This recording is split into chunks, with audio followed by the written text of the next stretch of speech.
Don't think I mentioned it enough, but it's such a great opening, isn't it? Sets the tone so well, this darker tone, and all of the red lighting is just gorgeous. Also, be sure to check out the Patreon page. Obviously, no early access because this is the final episode. You'll have early access to the next show. Ooh. And there'll be a full reaction over there, polls to vote for what's next, all of that stuff. You guys know what's going on. You know the deal. 覚えているかな? 世界から呪霊をなくす方法. Oh yeah, because they had this chat before, yeah. 違う。重力の最適化だ。Thing is, this isn't the same ghetto, is it? So 全員当時が死んだ時点で捨てたと思っていたよ。ゲート君に話しかけたんだけどね。Oh yeah, she knows it's not ghetto. 大きな穴がある。 Oh, what's the hole? に比べて呪術師や呪霊の発生が極端に少ない。 Oh really? Very focused on Japan. をするということは呪力が最適化され、術師となるのはこの国の人間限定。 Yeah. Rules out the rest of the world. することになる。かの国はもちろん世界各国が黙って That superpower and shows America. Yeah, it's just the scale of that planet anyway. かけ離れた世界だ。 It's just too big to actually, you know, how do you go about it? 答えはいつだって混沌の中で黒く輝いているものだ。わかるかい? Okay, plunge the world into darkness. がいるだろう。魂に干渉できる術式を持ったやつ。 Yeah. 取り込んだけど。個人が What? Okay. 無い天変。 On the ground? If you can combine it with other powers he's got, it could be super OP. Yeah, can he do that?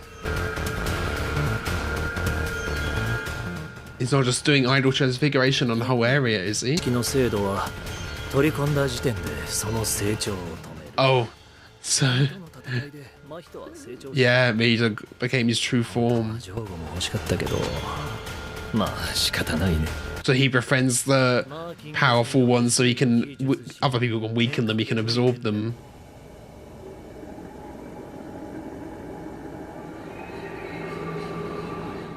She's been marked with it.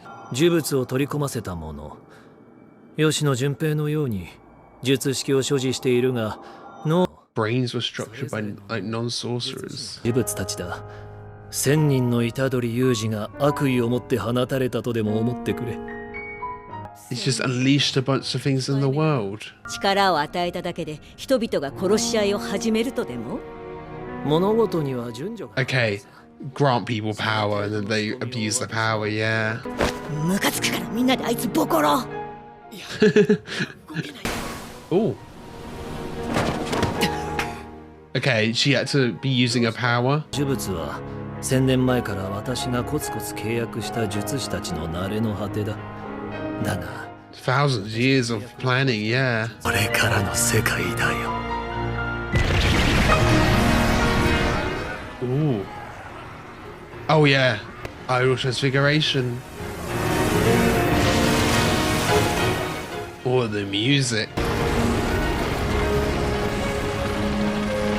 I mean, something's got to happen for them all to. じゃあね。 Yeah, it's going to disappear with it, of course. To tie this all up, this is the final episode. Or is he just using these as a way to escape? 聞いてるかい？スクナ。始まるよ。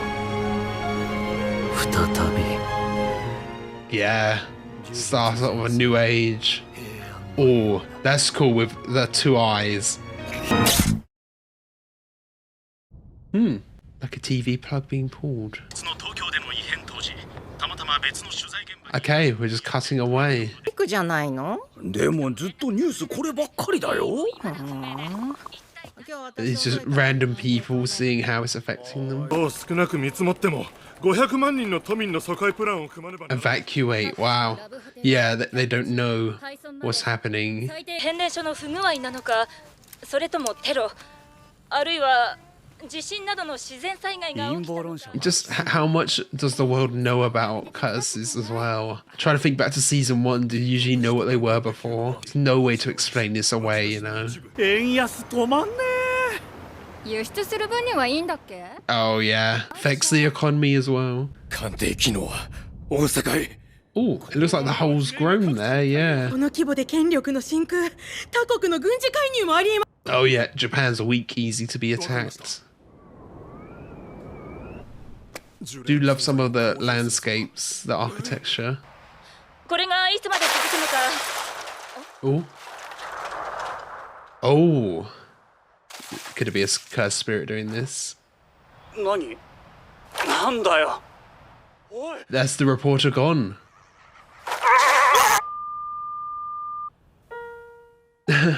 See, the transfigured humans, regular humans would see them as well. You don't need curse energy to see them, do you? 明治に張り直した皇居を中心とした結界と So is Tokyo just gone? Slowly spreading?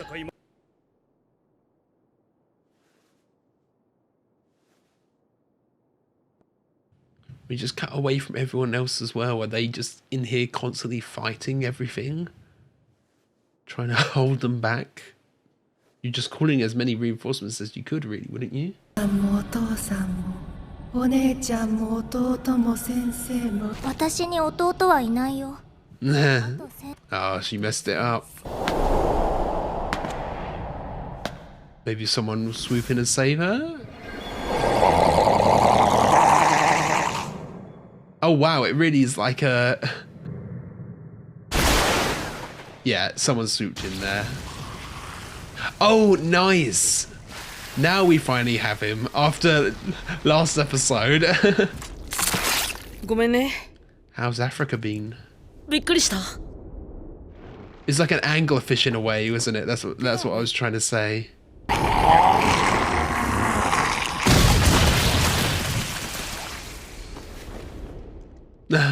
Nice. Yeah, she can perceive them. リカちゃん。やりすぎや。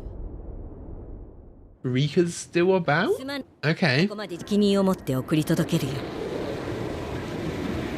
私もいい加減天元と向き合う Confronting Tengen. 君はどうする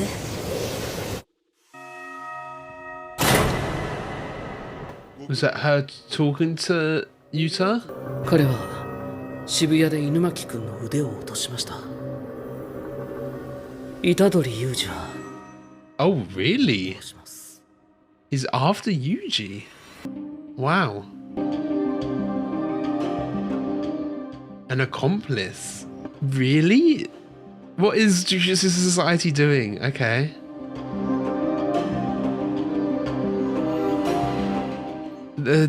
Okay. Sentenced to death. Okay, Yuji as well. That makes the most sense. But from like the head teacher, Yuta is Yuji's executioner. I mean, it makes sense they want to rid Sukuna, but wow. I guess, you know, Yuta and Yuji, they've barely interacted, haven't they? So it does make sense. They don't actually know each other. It's just, you see them as, he was obviously the main character of Zero, and then Yuji's the main character.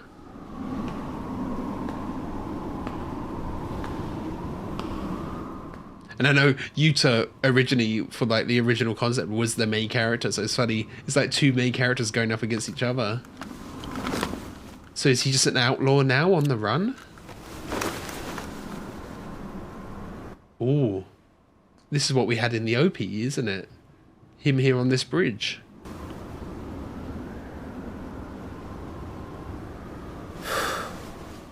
Yes. Permanent damage.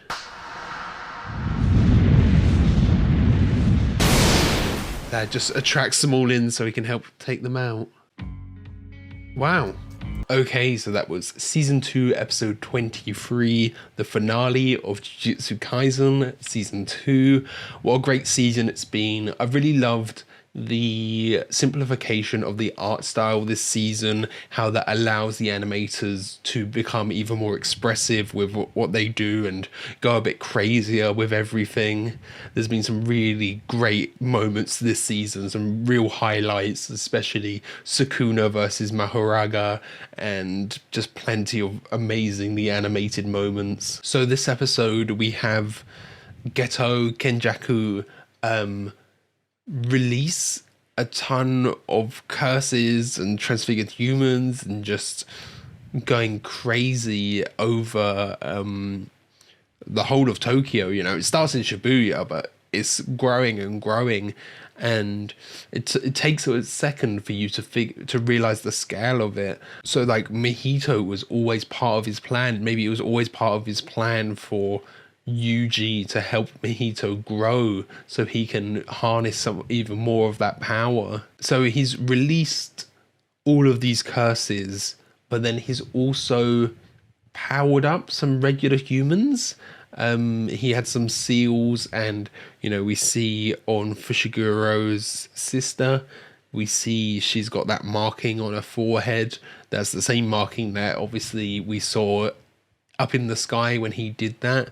Yeah, it did take a sec for you to truly figure out the scale of it, because you hear it and you're like, oh, okay, but then you have the delay and it kind of goes back to regular humanity and discussing like how they're going to cover it up, can they cover it up, what's going on, and you're thinking what's happening, and then the kind of void, the blackness seen from space, it's grown, and that's just because I guess they're spreading and they're destroying all the humans. There's no reason for the lights to be on there.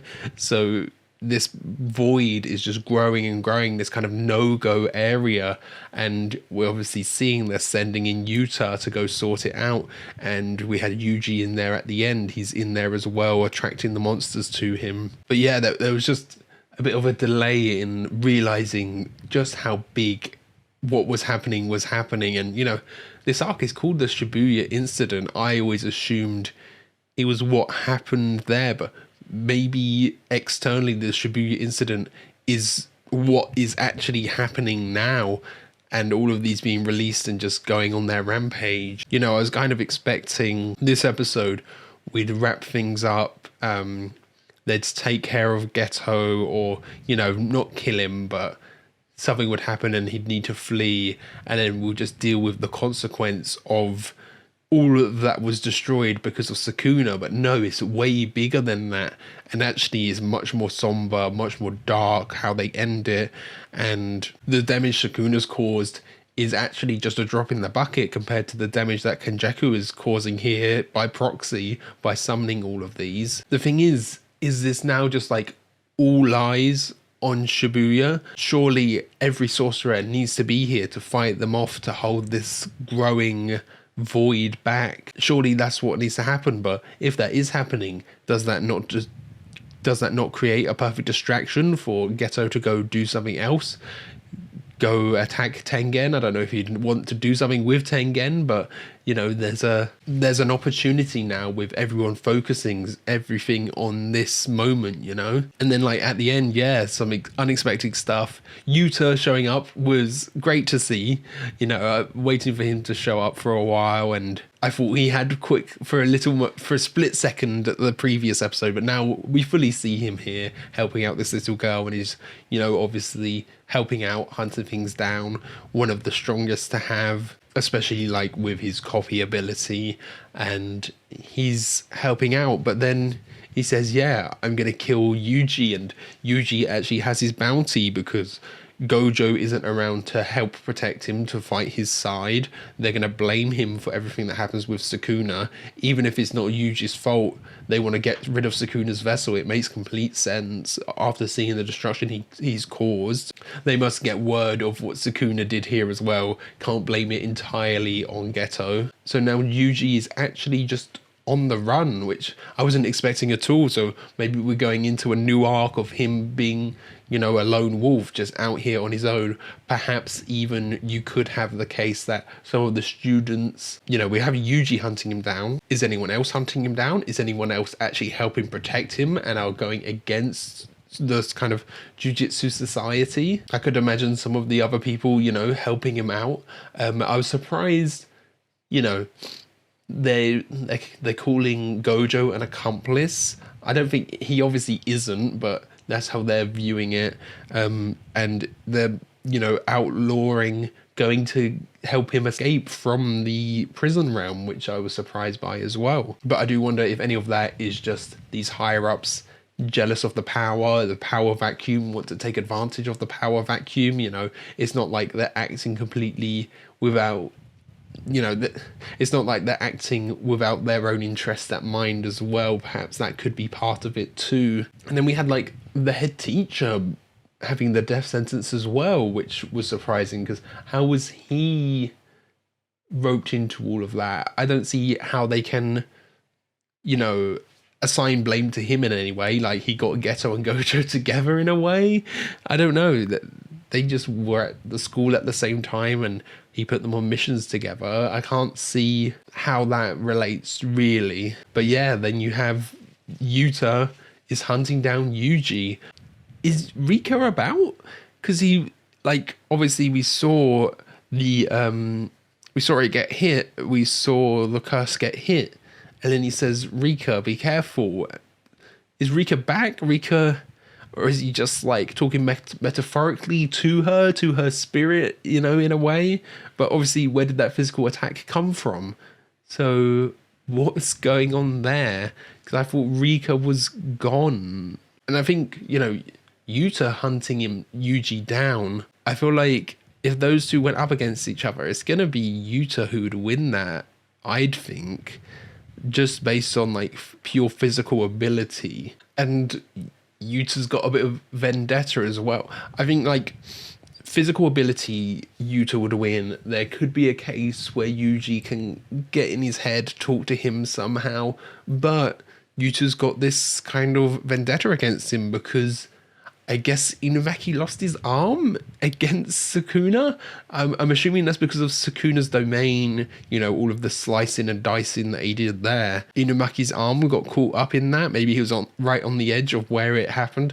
I was surprised that would happen off camera though, you know, because when it happened, I was like, wait a minute, have we seen that? Did I miss that? Was it like, do we see it a split second when Sukuna does his domain? Have I misremembered or something? But I don't think we ever actually see that happen. So we find out there, which was surprising to me. And Yuta's personally blaming Yuji for that, even though, you know, Yuji, he's got no control over it. He was unconscious. They fed him the fingers. It wasn't anything his fault, but he has taken a lot of the blame. He's just become the fall guy, really, hasn't he? And then at the end there, we see him clap to attract everything towards him so he can fight them off. I wonder if the clap though, because I was like watching that, I'm like, oh, he's gonna clap. Is that like in honor of Todo? Todo maybe has lost his ability now. In honor of his brother, you know. He's done that. But yeah, just what a crazy way to end the season. It was not where I was expecting. I was expecting, you know, some level of normality. Kenjaku would leave and then that's it. And we'd have a little, you know, there would be lots of repercussions, but the repercussions here are just so much on a bigger scale. They're so much grander than I thought they would be here. So yeah, what a great season it's been. I saw this tweet, I think it was a tweet, someone saying that Gege Akatami, he writes Jujutsu Kaisen like it's a soft power system when it's a hard power system. And I can kind of see that because there are a lot of times when you're just kind of confused. The character activates an ability like with Kenjaku here and then explains what it is, but there's no kind of setup for that. It just happens and they reveal it right then and there. I think there's pros and cons to that because sometimes it can be a bit too much. It feels sometimes like they're just pulling things out of nowhere, but other times it acts as great reveals and great surprises like it did here, I think. So yeah, what a great season it's been. I hope you enjoyed all of these reactions watching along with me. Be sure to stick around because there'll be new shows coming in to replace Jujutsu Kaisen and Vinland Saga when they finish. And yeah, thanks for watching. I hope you stick around on the channel. I'll catch you guys later.